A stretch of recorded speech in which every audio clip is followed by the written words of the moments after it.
Halo semuanya, jadi kami dari kelompok 2 kelas A akan membahas mengenai materi Symmetric Encryption yang kami ambil dari buku Networking Security Essential Application and Standards 4th edition. Nah, di sini namun akan kami fokuskan penjelasan mengenai Data Encryption Standard atau DES. Nah, sebelum itu, izinkan kami memperkenalkan diri terlebih dahulu. Ya, dimulai dari saya, yaitu Iwayan Yudiastara Sudarmawan, dengan akhiran NIM 025.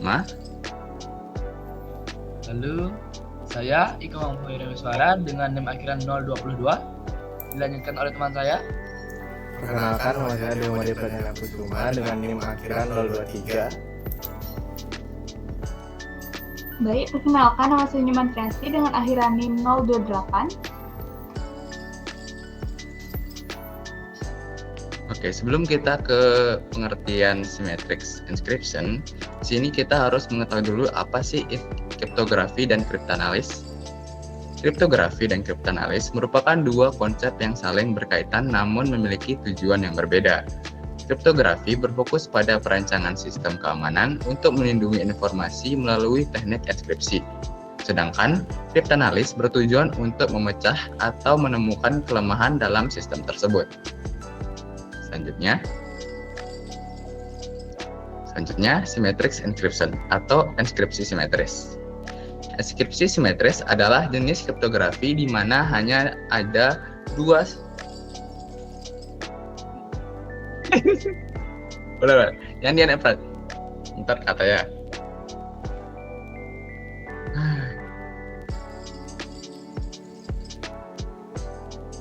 Nah, sebelum kita masuk ke pengertian Symmetric Encryption, di sini kita harus mengetahui dulu apa itu kriptografi dan kriptanalis. Kriptografi dan kriptanalis merupakan dua konsep yang saling berkaitan namun memiliki tujuan yang berbeda. Kriptografi bertujuan pada perancangan sistem keamanan untuk melindungi informasi melalui teknik enkripsi, sedangkan kriptanalis bertujuan untuk memecahkan atau menemukan kelemahan dalam sistem tersebut. Apa itu Symmetric Encryption atau enskripsi simetris? Enskripsi simetris adalah jenis kriptografi di mana hanya ada satu kunci yang digunakan untuk melakukan dua hal sekaligus, yaitu untuk mengunci atau enskripsi dan membuka atau deskripsi data. Selanjutnya, ada skema enskripsi simetris.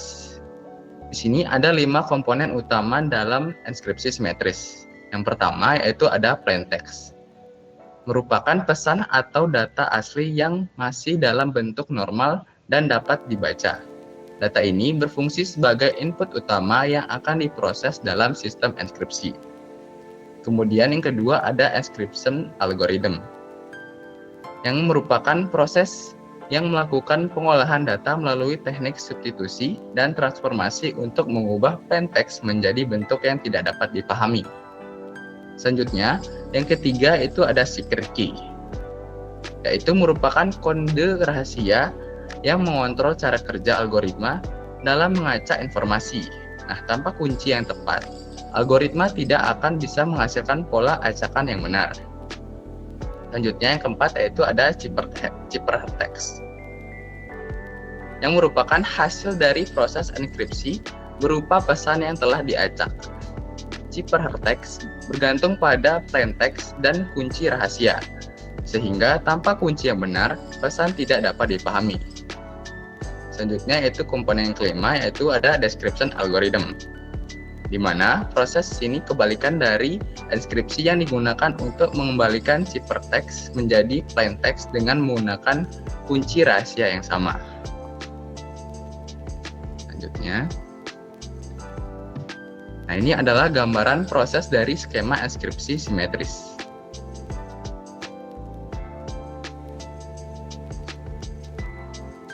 Baik, apa itu data encryption standar?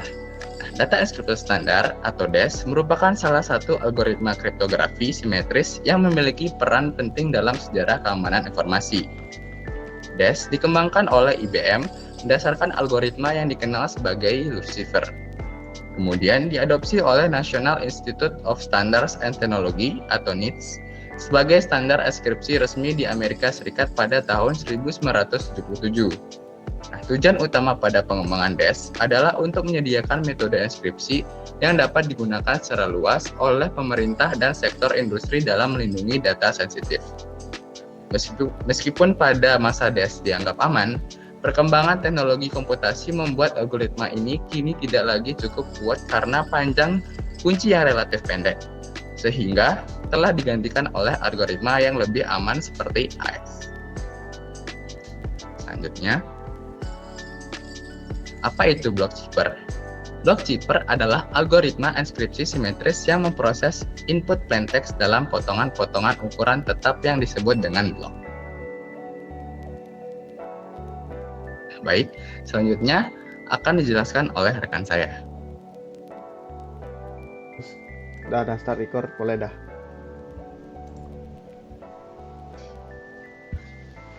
Sebelumnya, izin memperkenalkan diri. Saya Iko Mahirul Suara dengan NIM akhiran 022 akan melanjutkan materi dari teman saya tadi Yudis.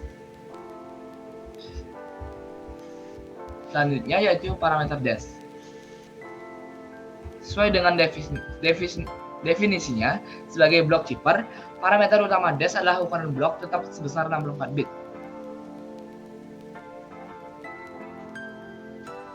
Parameter pertama yaitu ukuran blok 64 bit. Apa artinya? Setiap kali DES bekerja, ia wajib mengambil potongan data sebesar 64 bit atau setara dengan 8 karakter teks dari pesan asli kamu atau plain text. Kenapa harus 64 bit? Ini adalah standar arsitekturnya. Jika data kamu lebih kecil dari 64 bit, sistem akan menambah data sampah atau padding agar pas. Jika lebih besar, data akan dipotong-potong menjadi beberapa blok yang masing-masing berukuran 64 bit. Hasil akhirnya, karena ini simetris, parameter outputnya pun sama, masuk 64 bit, keluar jadi kode rahasia atau ciphertext juga dalam bentuk blok 64 bit. Parameter kedua yaitu panjang kunci dengan 56 bit. Kunci fisik atau input key. Parameter input kunci diminta oleh sistem adalah 64 bit. Proses reduksi PC1. Begitu kunci 64 bit ini masuk ke mesin, ia langsung melewati tahap permute atau choice 1. Kita bisa disebut dengan PC1. Di tahap ini, setiap bit ke-8 yaitu 8, 16, 24, 32, 40, 48, 56, dan 64 dibuang atau diabaikan. Kunci efektif atau working key. Setelah pembuangan tersebut, tersisalah 56 bit. Inilah parameter kunci yang sesungguhnya digunakan untuk mengacak data kamu. Mengapa ada yang dibuang? 8 bit yang dibuang itu disebut parity bits. Fungsinya bukan untuk enskripsi, melainkan hanya sebagai parameter deteksi kesalahan atau error checking untuk memastikan kunci tidak rusak saat ditransmisikan.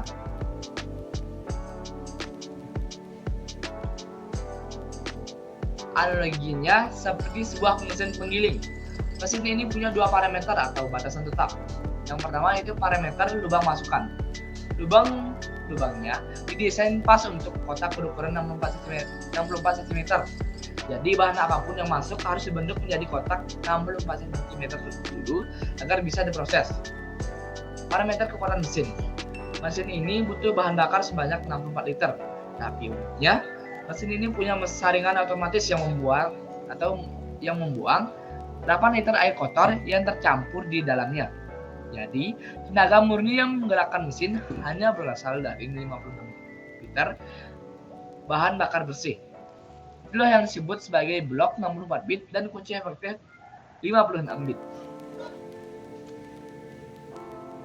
Selanjutnya yaitu arsitektur struktur Feisel. Setelah kita memahami parameter inputnya, sekarang kita masuk ke dalam arsitektur atau desain mesinnya yang disebut dengan struktur Feisel. Diambil dari nama penuhnya yaitu Horst Feisel. Yang pertama yaitu konsep belah dua atau split. Begitu blok data 64 bit tadi melewati pintu masuk, arsitektur Feisel langsung membelah data tersebut menjadi dua bagian yang sama besar. Sisi kiri 32 bit dan sisi kanan 32 bit. Tujuannya yaitu agar proses pengecekan lebih efisien. Bukannya mengacak 64 bit sekaligus secara rumit, mesin hanya fokus mengolah satu sisi pada satu waktu. Dua, yaitu logika kerja, olah dan gabung. Arsitektur ini memiliki aturan main yang sangat unik di setiap putarannya. Hasil olahan dari sisi kanan tadi kemudian digabungkan dengan sisi kiri menggunakan operasi XOR atau bisa disebut dengan executive OR. Sisi kanan R akan masuk ke ruang pengolahan untuk diproses dengan fungsi matematika tertentu dan dicampur dengan kunci. Yang ketiga yaitu mekanisme penukaran atau the swap. Ini adalah ciri khas utama dari arsitektur Wiesel. Setelah sisi kiri selesai digabungkan dengan hasil olahan sisi kanan, posisi keduanya ditukar. Sisi kanan yang asli akan pindah posisinya menjadi sisi kiri untuk putaran berikutnya. Hasil gabungan tadi akan pindah posisi menjadi sisi kanan yang baru, lalu harus ditukar agar pada putaran atau ronde berikutnya, giliran data yang tadinya di sisi kiri yang mendapatkan kesempatan untuk diolah di ruang pengolahan, ini memastikan seluruh data teracak secara merata. Analoginya seperti sebuah mesin pengaduk adonan yang mempunyai dua lengan, lengan kiri dan lengan kanan. Adonan seberat 64 kg masuk, lalu dibagi menjadi 32 kg di kiri dan 32 kg di kanan. Cara kerjanya, hanya lengan kanan yang diberi bumbu rahasia atau kunci. Lalu adonan di kanan ini dicampur ke lengan kiri. Setelah dicampur, kedua adonan ini bertukar tempat. Yang kiri pindah ke kanan, yang kanan pindah ke kiri. Proses ini dilakukan secara terus-menerus agar bumbu rahasianya merata ke seluruh adonan. Tanpa struktur belah dan tukar, ini das hanyalah percakapan biasa, tapi dengan struktur Wiesel, inskripsi menjadi sangat kuat dan sistematis. Initial Permutation atau IP. Setelah kita memahami parameter dan arsitekturnya, sekarang kita masuk ke langkah kerja pertama saat data masuk ke dalam sistem, yaitu Initial Permutation atau sering disebut dengan IP. Apa itu Initial Permutation? Bayangkan, data 64 bit yang masuk itu seperti barisan prajurit yang berderet rapi dari nomor 1 sampai 64. Mengacakkan posisi. Di tahap IP ini, posisi para prajurit ditukar-tukar berdasarkan sebuah tabel standar yang sudah ditentukan, yaitu IP table. Bukan perubahan nilai. Penting untuk diingat, di tahap ini nilainya tidak berubah. Yang 0 tetap 0, yang 1 tetap 1. Hanya posisinya saja yang berpindah. Yang kedua, yaitu cara kerja tabel IP. Sistem menggunakan matriks 8x8 untuk memindahkan bit. Sebagai contoh, berdasarkan tabel standar, bit asli yang tadinya ada di posisi ke-58 akan pindah ke posisi nomor 1. Bit posisi ke-50 pindah ke posisi nomor 2 dan seterusnya. Ini dilakukan sampai seluruh bit atau 64 bit menempati posisi yang baru yang acak. Yang ketiga yaitu apa tujuannya? Mungkin kamu bertanya, kenapa harus diacak kalau cuma pindah posisi? Tujuannya yaitu yang pertama, memecah pola. Tujuannya adalah memastikan bahwa data asli tidak lagi memiliki struktur yang mudah dikenali. Yang kedua yaitu persiapan ronde. Ini adalah tahapan persiapan agar saat data masuk ke ronde 1, bit-bit tersebut sudah tersebar. Catatan penting, langkah IP ini secara kriptografis sebenarnya tidak menambah keamanan secara drastis, tapi merupakan prosedur standar wajib dalam algoritma DAS untuk mempermudah pemrosesan pada perangkat keras hardware zaman dulu. Analoginya seperti berikut. Bayangkan, ada 64 penonton yang duduk rapi di gedung bioskop sesuai nomor tiket mereka, 1 sampai 64. Sebelum film atau proses inskripsi dimulai, Satpam meminta semua penonton berdiri dan pindah tempat untuk berdasarkan aturan baru. Penonton di kursi nomor 58 harus pindah ke kursi nomor 1, yang di kursi 50 pindah ke nomor 2, dan seterusnya. Orangnya tetap sama, tapi posisi duduknya sekarang sudah berantakan dan tidak sesuai nomor tiket asli. Ini yang dilakukan oleh Initial Permutation atau IP sebelum data tersebut dihajar di 16 ronde berikutnya. 16 rounds atau 16 rounds atau bisa disebut dengan putaran inti. Setelah data melewati gerbang awal atau IP dan dibelah menjadi kiri dan kanan, data tersebut akan masuk ke tahap pemrosesan utama yang terdiri dari 16 rounds atau 16 kali putaran. Yang pertama yaitu konsep proses berulang atau iterasi. Dalam arsitektur DES, data tidak langsung menjadi kode rahasia dalam satu langkah. Data tersebut harus melewati 16 tahapan yang identik. Mengapa 16 kali? Para perancang DES menemukan bahwa 16 adalah angka ajaib. Jika dikurang dari 16, polanya masih mudah ditebak oleh matematika. Dengan 16 kali putaran, data sudah dianggap hancur secara sempurna dan sangat acak. Yang kedua yaitu penggunaan subkunci atau subphrase. Di setiap putaran, mesin tidak menggunakan kunci utama atau 56 bit secara utuh, melainkan menggunakan subkunci yang berbeda-beda, K1 sampai K16. Dari satu kunci utama, sistem akan menghasilkan 16 anak kunci atau subphrase yang masing-masing panjangnya 48 bit. Setiap satu ronde hanya menggunakan satu anak kunci. Jadi, ronde 1 pakai K1, ronde 2 pakai K2, dan seterusnya. Ini membuat setiap putaran memiliki variasi pengacakan yang unik. Ketiga yaitu apa yang terjadi di dalam setiap ronde.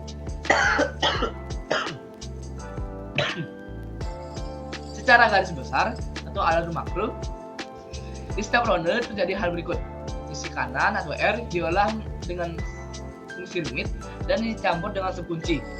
Hasilnya digabung XOR atau XOR ke sisi kiri atau left. Kemudian digunakan swap atau pertukaran. Sisi kanan menjadi kiri baru dan hasil olahan tadi menjadi kanan baru.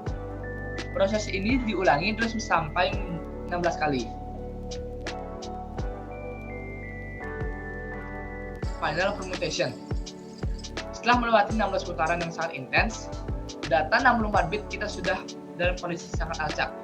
Namun, sebelum mesin DES mengeluarkannya, ada satu langkah formalitas terakhir yang disebut final permutation atau inverse initial permutation atau IP pangkat min 1. Apa itu final permutation? Sesuai namanya, inverse berarti kebalikan. Jika pada tahap awal IP kita mengacak urutan bit berdasarkan tabel tertentu, maka di tahap ini kita melakukan hal yang sebaliknya. Tahap ini menggunakan tabel IP terbalik. Tujuannya adalah untuk mengembalikan posisi bit ke format yang sesuai dengan standar algoritma DES sebelum benar-benar keluar dari mesin. Yang kedua itu pengacakan akhir.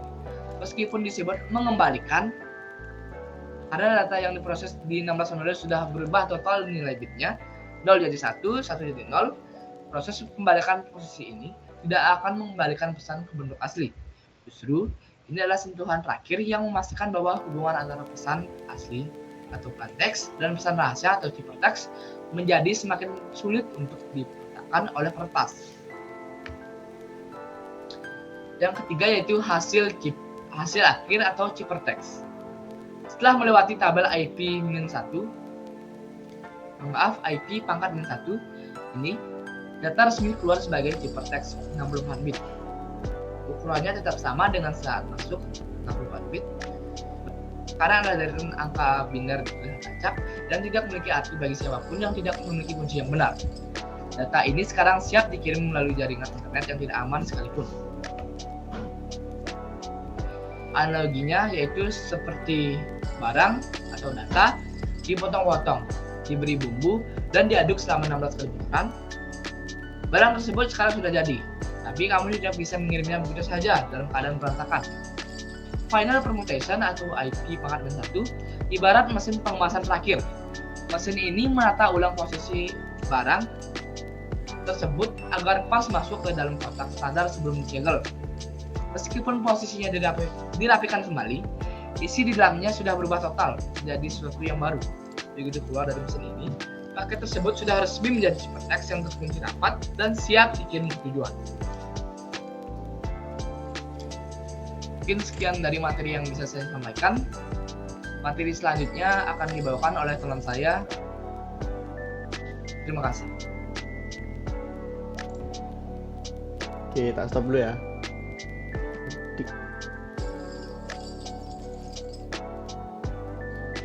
Baik, di sini saya Ade Made Pradana Kusuma dengan NIM akhiran 023 akan melanjutkan tahapan selanjutnya, yaitu the round function f.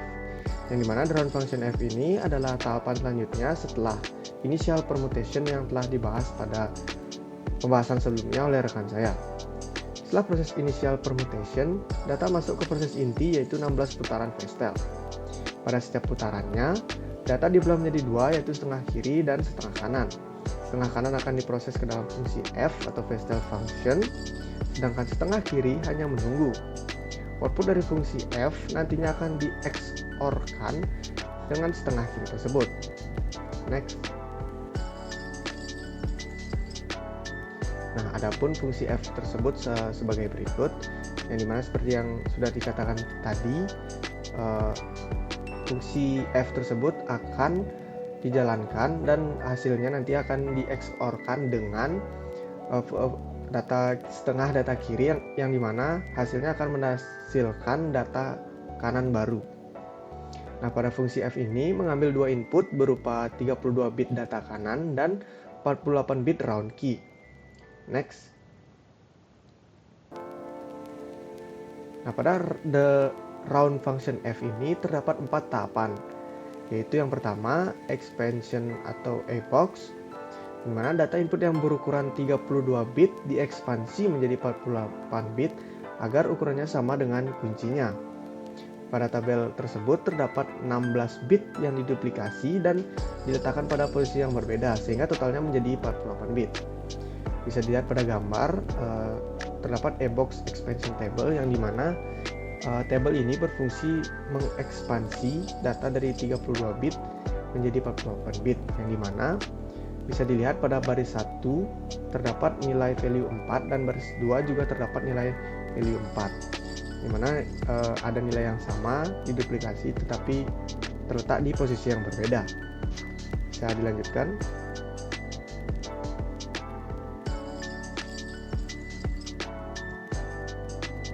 Nah, proses yang kedua yaitu XOR with subkey atau round key, yang dimana proses yang kedua ini hasil dari 48 bit yang telah di-expansion pada proses sebelumnya kemudian di XOR-kan dengan 48 bit round key.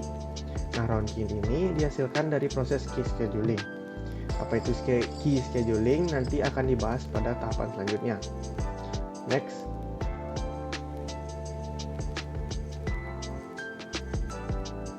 Nah, selanjutnya pada tahapan yang ketiga yaitu substitution atau S-box. Hasil XOR 48 bit tersebut dipecah ke dalam 8 blok kotak atau disebut dengan S-box, di mana masing-masing kotak menerima input berupa 6 bit. Disinilah proses substitusi terjadi.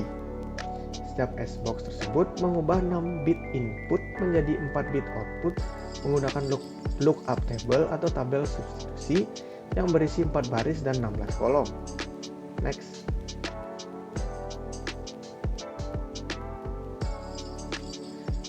Nah, dari 6 bit input tersebut, bit pertama dan terakhir digabung untuk menentukan posisi baris, sedangkan 4 bit di tengah digunakan untuk menentukan posisi kolom.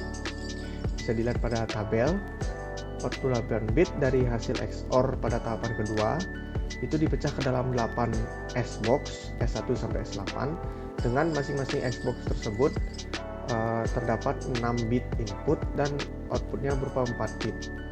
Next.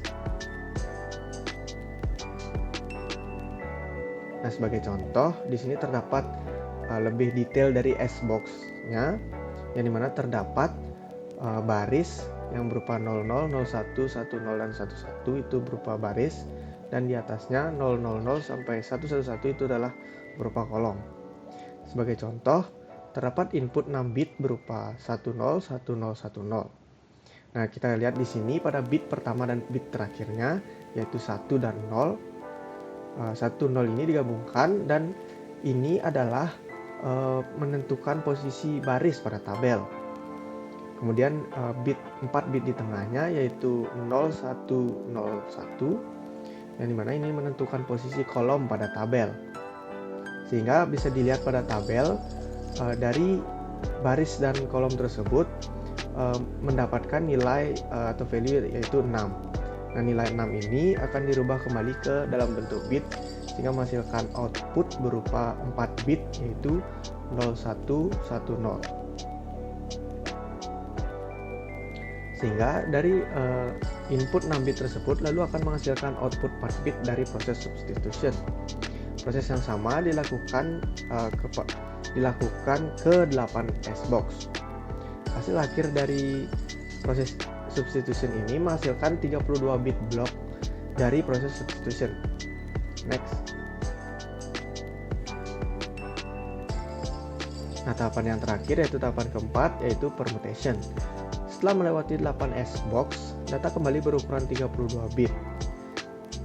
Tahap terakhir adalah mengacak lurus posisi 32 bit data tersebut menggunakan aturan P-box statis untuk menyebarkan pola ke berbagai arah.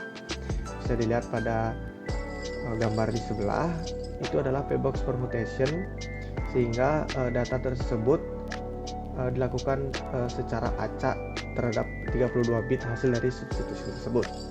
Next.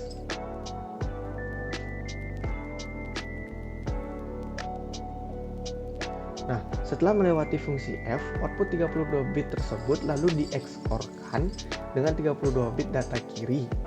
Hasil operasi XOR ini akan menjadi data kanan yang baru, yang dimana ini digunakan untuk putaran selanjutnya. Sementara itu, data kiri yang baru itu akan diambil langsung dari salinan data kanan yang sebelumnya, yang dimana yang dimaksud itu adalah data kanan yang sebelum diproses oleh fungsi F. Bisa lihat pada gambar, data kanan itu akan masuk ke fungsi F terlebih dahulu, lalu hasil dari fungsi F itu akan di-XOR-kan dengan data kiri, dan itu akan menghasilkan data kanan yang baru yang akan digunakan untuk round selanjutnya. Sedangkan data kiri itu akan mengambil langsung data kanan yang sebelum diproses pada fungsi F, yang itu akan menjadi data kiri baru yang akan digunakan untuk round selanjutnya. Next.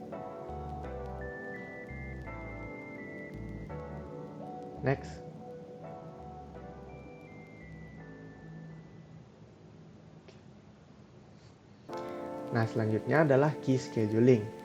Dalam 16 putaran pada dash, diperlukan 16 subkunci yang berbeda untuk setiap putarannya. Kunci-kunci ini dibangkitkan dari satu kunci asli yang berukuran 64 bit melalui algoritma key schedule. Next. Adapun tahapan dari key scheduling yaitu sebagai berikut. Yang pertama yaitu permutate choice 1 atau PC1. Dari 64 bit kunci asli, 8 bit paritas yang berada pada posisi kelipatan 8 yaitu 8, 16, 24, 32, 40, 48, 56, dan 64 itu dihilangkan. Nah, sisa dari 56 bit kemudian diacak posisinya menyesuaikan dengan tabel permutasi PC1. Setelah itu 56 bit ini dibagi menjadi dua bagian yang masing-masing berukuran 28 bit, yaitu bagian kiri atau C0 dan bagian kanan D0. Next. Nah, bisa dilihat di sini pada tabel yang pertama itu terdapat 8 bit yang dihilangkan.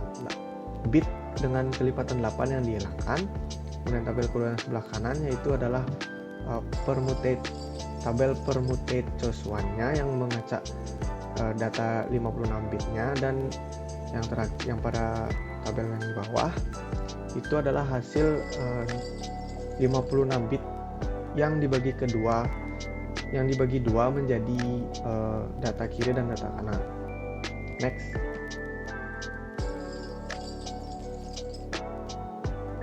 Nah, proses selanjutnya yang kedua yaitu left rotation atau pergeseran ke kiri. Untuk setiap putaran ke I, putaran 1 hingga 16, kedua blok 28 bit tersebut atau CI dikurang 1 dan DI dikurang 1 digeser ke kiri secara melingkar atau circular left shift dengan aturan spesifik sebagai berikut. Yang mana bit itu akan digeser sebanyak satu posisi untuk putaran ke 1, 2, 9, dan 16. Sedangkan akan digeser sebanyak 2 posisi itu untuk putaran lainnya, yaitu 3, 4, 5, 6, 7, 8, dan seterusnya. Next. Nah, bisa dilihat pada gambar di sini, ini adalah sebagai contoh dari proses left rotation atau pergeseran ke kiri sesuai dengan aturan spesifik yang telah dijelaskan pada sebelumnya tadi. Next.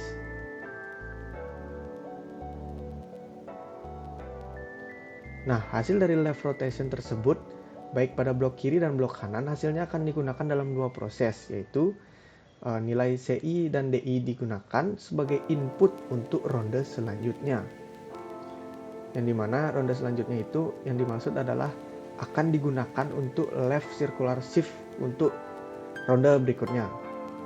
Dan nilai CI dan DI tersebut digabungkan kembali untuk digunakan pada tahapan permutation choice 2. Next.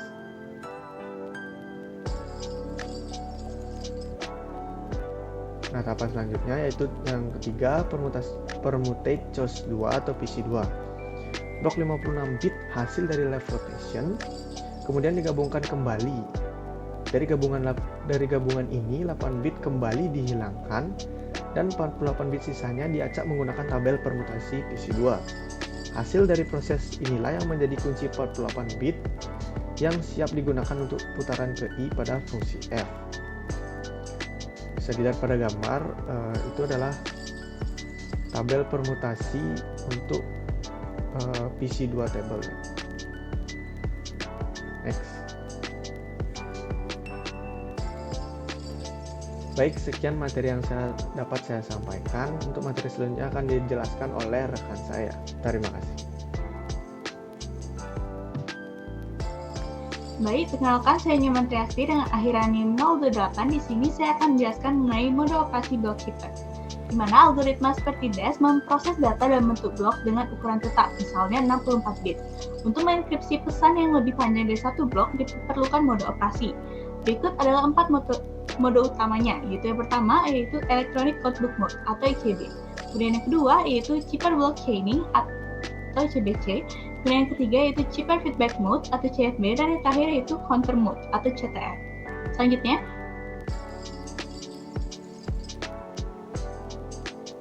saya akan menjelaskan lebih lanjut mengenai ECB. Mode ini merupakan bentuk paling sederhana di mana plain text dibagi menjadi blok-blok berukuran 64 bit. Lalu setiap blok dienkripsi secara terpisah menggunakan satu kunci yang sama. Dapat dilihat pada gambar, berikut adalah contohnya. Baik, selanjutnya.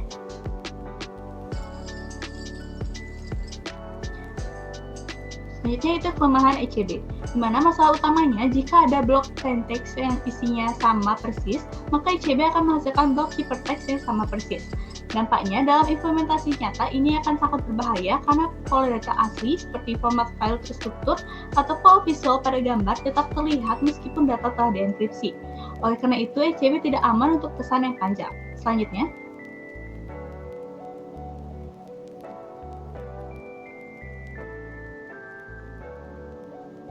yaitu Chipper Block Chaining Mode atau CBC. Ini adalah mode operasi yang dapat mengatasi kelemahan dari ECB dengan mengaitkan setiap blok plain text dengan blok sebelumnya. Setiap blok plain text di exclusive OR dengan chipper text dari blok sebelumnya sebelum dienkripsi. Untuk proses pertama digunakan initialization factor, di mana proses ini membuat pola pada plain text tidak terlihat pada chipper text. Nah, keunggulannya, karena setiap blok tergantung pada blok sebelumnya, maka pola yang berulang pada plain text tidak akan menghasilkan pola yang berulang pada chipper text. Untuk blok pertama digunakan initialization factor agar proses rantai dapat dimulai. Selanjutnya,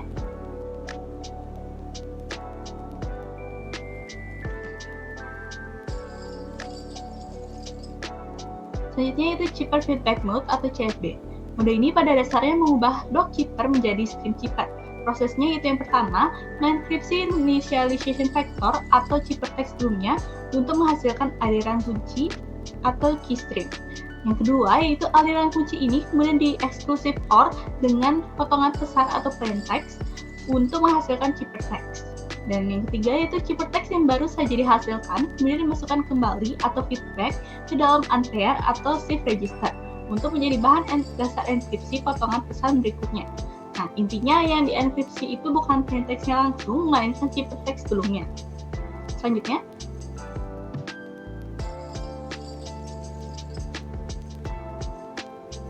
itu kelemahan CF-bit. Yang pertama yaitu tidak bisa diparalel, karena setiap langkah harus bergantung pada hasil langkah sebelumnya. Maka proses enkripsi harus dilakukan secara berurutan sehingga kinerjanya bisa lebih lambat. Kemudian yang kedua yaitu error propagation. Jika ada satu bit saja pada ciphertext yang rusak atau terganggu saat ditransmisikan, maka kerusakan itu tidak hanya merusak sebagian dari plaintext saat didekripsi, tetapi juga akan ikut merusak beberapa blok plaintext berikutnya, sampai ciphertext yang error tersebut benar-benar keluar dari safe register. Selanjutnya,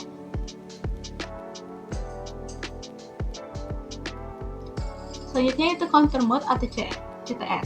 Mode ini menggunakan nilai counter atau penghitung yang ukurannya sama dengan ukuran blok. Nilai counter ini dienkripsi lalu hasilnya di-exclusive core dengan blok plaintext untuk menghasilkan ciphertext. Counter harus memiliki nilai yang berbeda untuk setiap blok. Keunggulannya itu sangat efisien untuk perangkat keras dan perangkat lunak modern, karena proses enkripsi dan dekripsi dapat dilakukan secara paralel atau tidak perlu menunggu blok sebelumnya selesai seperti pada CBC. Kemudian, mode ini juga memungkinkan random access ke blok tertentu tanpa harus mendekripsi blok sebelumnya. Selanjutnya, mengapa DES ditinggalkan? Karena kelemahan DES bukan terletak pada algoritmanya, melainkan pada ukuran kuncinya yang terlalu pendek.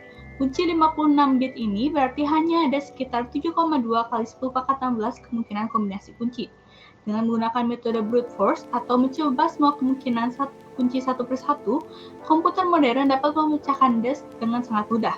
Pada Juli 1998, Electronic Frontier Foundation atau EFF membuktikan hal ini dengan merakit mesin DES Cracker yang berhasil memecahkan enkripsi DES dalam waktu kurang dari 3 hari.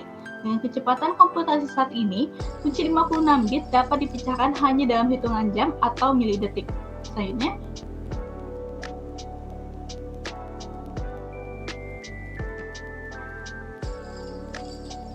yaitu evolusi dari DES. Untuk mengatasi masalah ukuran kunci DES tanpa harus membuang algoritma intinya, diciptakanlah triple DES. Triple DES menjalankan algoritma DES sebanyak 3 kali berturut-turut pada setiap blok data dengan urutan enkripsi, dekripsi, dan enkripsi dengan menggunakan 2 atau 3 kunci yang berbeda.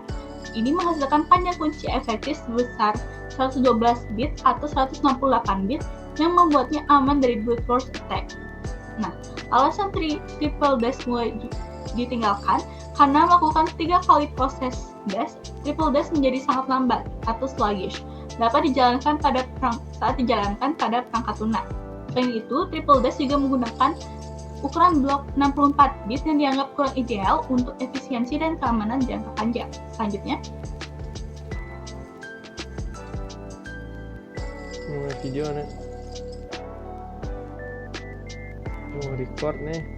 NIST atau National Institute of Standards and Technology mencari pengganti permanen untuk DES atau triple DES dan memilih algoritma Richendale pada tahun 2001 untuk menjadi standar Advanced Encryption Standard atau AES. AES memproses data dalam ukuran blok 128 bit dan mendukung panjang kunci yaitu 128, 192, dan 256 bit. Keunggulan AES yaitu berbeda dengan DES. AES sangat efisien, cepat, dan dengan panjang kunci yang minimal 128 bit, AES dijamin aman dari serangan brute force oleh komputer secanggih sekalipun hingga jutaan tahun ke depan. Selanjutnya,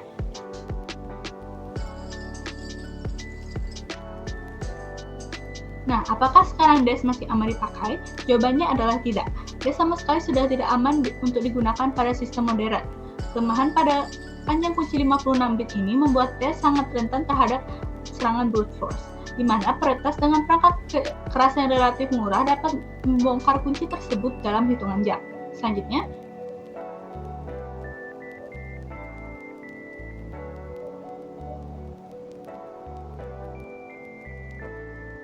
lalu bagaimana solusinya? Sistem keamanan modern harus berlari menggunakan AES atau Advanced Encryption Standard, di mana AES dengan kunci 128 bit hingga 256 bit saat ini adalah gold standard yang digunakan oleh pemerintah, militer, dan industri global karena kecepatannya dan kekebalannya terhadap eksploitasi kriptografi saat ini. Selain itu, sangat krusial untuk menggunakan mode operasi yang tepat seperti CBC atau CTR dan secara ketat menghindari penggunaan mode ECB pada data operasional. Selanjutnya,